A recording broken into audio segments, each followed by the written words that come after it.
Assalamualaikum warahmatullahi wabarakatuh. Perkenalkan, nama saya Maulidatul Aulia dengan NIM 667025134 dari kelas 1F. Di sini saya akan mereview jurnal Bung Yebi yang judulnya Construction of Ideological State Apparatus in the New Order Regime Against Communism in Indonesia. Jadi jurnal ini membahas bagaimana rejim Orde Baru membangun dan mengoperasikan ideological state apparatus untuk menanamkan ideologi anti komunis secara sistematis kepada seluruh masyarakat di Indonesia. Jadi intinya dalam era Orde Baru ini di sini tidak cuma mengandalkan kekerasan fisik, tetapi juga tidak hanya mengandalkan kekerasan fisik secara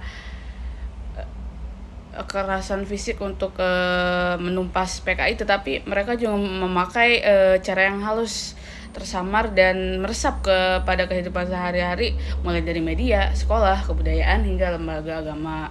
Di sini penulis memakai teori Louis Althusser yang memandang negara punya dua mesin kekuasaan. Yang pertama itu ada repressive state apparatus, yaitu ada tentara, polisi, hukum dan penjara. Kemudian yang kedua itu ada ideological state apparatus. Di sini ada sekolah, media, keluarga, agama dan budaya. Di sini RSA tuh fungsinya buat memberikan menakut-nakuti, sedangkan ISA tuh lebih menanamkan ke cara atau pola pikir kita. Dalam tulisan ini penulis ingin menyampaikan bahwa keberhasilan Orde Baru itu sesuai dengan narasi anti komunisme selama puluhan tahun yang terjadi lewat kerja masif ISA.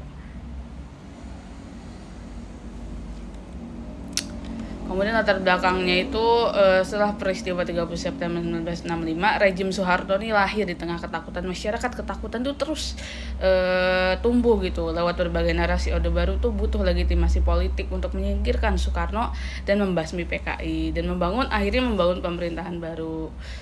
Kemudian penulis nih menjelaskan bagaimana cara-cara rejim Orde Baru ini menanamkan secara halus. Yang pertama itu lewat buku sejarah. Buku sejarah tuh dirubah atau direvisi secara besar-besaran. Di sini PKI digambarkan sebagai sosok pengkhianat tunggal. Kemudian di sini di sejarah nih tidak boleh ada versi lain, hanya versi pemerintah saja. Kemudian penekanan bahwa ideologi negara tuh Pancasila dan komunisme adalah ancamannya.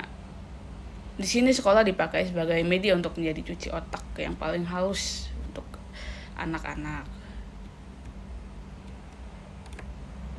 Penulis juga membahas bagaimana lembaga keagamaan dan organisasi masyarakat itu dipakai sebagai alat penyebaran ideologi anti komunisme. Jadi kesimpulan utama itu secara sederhana, rejim Orde Baru ini berhasil menciptakan ideologi tunggal di masyarakat, di mana bukan hanya lewat kekuatan militer atau kekerasan fisik, tapi melalui strategi yang halus, mulai dari lewat pendidikan, media, budaya, ataupun lembaga sosial. Kemudian saya akan mereview 5 jurnal internasional.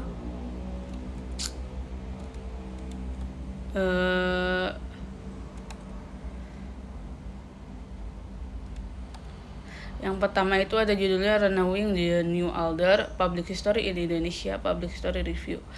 Membahas bagaimana rejim Orde Baru ini membentuk sejarah publik dan pendidikan memori, serta bagaimana hal itu terus dipertahankan atau diubah dalam ruang publik, di mana teori yang dipakai ini adalah ISA. Kemudian yang kedua itu ada The Pancasila Press During Authoritarian New Order 1966 sampai 1998, karya Taylor and Francis, merekonstruksi bagaimana jurnalistik Pancasila Press dan peran media yang diarahkan negara dalam membentuk opini anti komunis. Jadi jurnal ini membahas bagaimana sejarah dan peran pers itu dibentuk oleh negara untuk mengontrol wacana politik dan memarginalkan narasi komunis. Kemudian yang ketiga itu ada Selective Erasure of the 1965 Massacres in Post New Order Public Memory. Jurnal ini menelaah bagaimana memori peristiwa 1965 atau 66 dikontrol dan bagaimana proses penghapusan atau seleksi ingatan berlanjut pasca Orde Baru. Ini penting untuk memahami efek jangka panjang. Kemudian yang keempat itu ada The Politics of Memory on New Media in Indonesia. Jurnal ini fokus pada bagaimana platform baru seperti YouTube atau media sosial itu merekam atau menantang tentang narasi Orde Baru tentang komunisme berguna untuk bagian pasca Orde Baru dan resistensi terhadap ISA. Kemudian kelima itu ada Debating the Rise and Decline of Suharto News Order, klasik political sociology artikel. Kajian ini klasik menempatkan Orde Baru sebagai konteks politik, pembangunan dan represi berguna untuk memberikan kerangka makro soal bagaimana rejim terus mempertahankan kekuasaan melalui kombinasi propaganda dan kontrol. Terima kasih.